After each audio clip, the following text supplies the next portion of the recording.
Hey, good morning, ladies and gentlemen.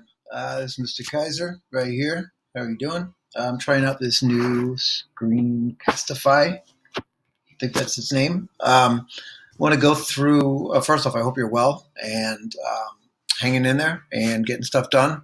Those of you who are working all the time, I appreciate it. Those of you who are getting everything turned in, I appreciate it. It is helping your grade quite a bit. Keep it up. And those of you who are not, start now, okay?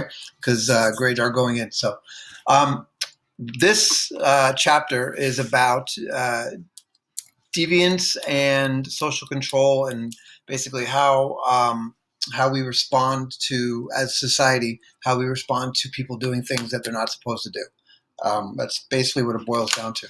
So I wanted to focus on this article that is in the reading today. So I'm going to give us a pen there. And a couple notes I made on it. You guys are going to be answering some questions about it if you haven't already. This is interesting because it talks about what would happen in the Cheyenne tribe if somebody committed murder. Um, it contrary to what we do in our country, our society, it wasn't just that individual who was affected negatively by his actions or her actions. The entire tribe was. So I think that's what stood out to me most, in addition to the different ways in which they would respond. Some of the notes I took, I noticed that the murderer was once he was caught, would be shunned from the tribe and eventually exiled.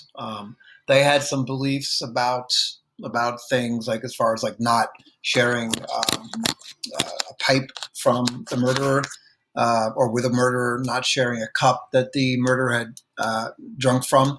And the reason was because they believed he was tainted. They believed that he had done something so bad that it ruined his entire being, that he was actually physically tainted, and they didn't want that on them for good reason.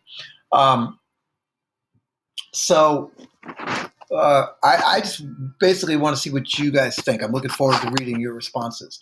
You see over here, the section right here talks about your thoughts on that as far as an entire community or entire society being held responsible for the actions of an individual.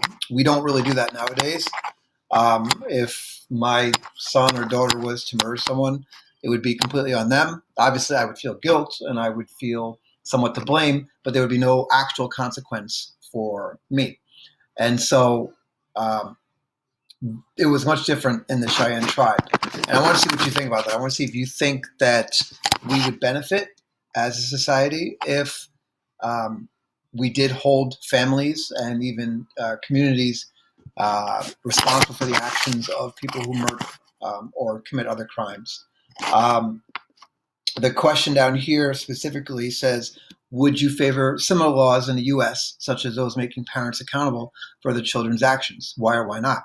All right, so think about that both from the perspective of a child um, and then also from a parent's perspective, which you aren't yet, but you will be at some point. All right, and then explain why or why not. I look forward to reading your responses, and we can discuss this more on Friday when we have our Google Meet discussion. Please be ready to join that. I'll send you an invite soon for that. Thank you again. Go ahead, read this. It's a really interesting article, and continue getting work done, and I will continue giving you feedback. Thank you so much. I'll see you guys soon.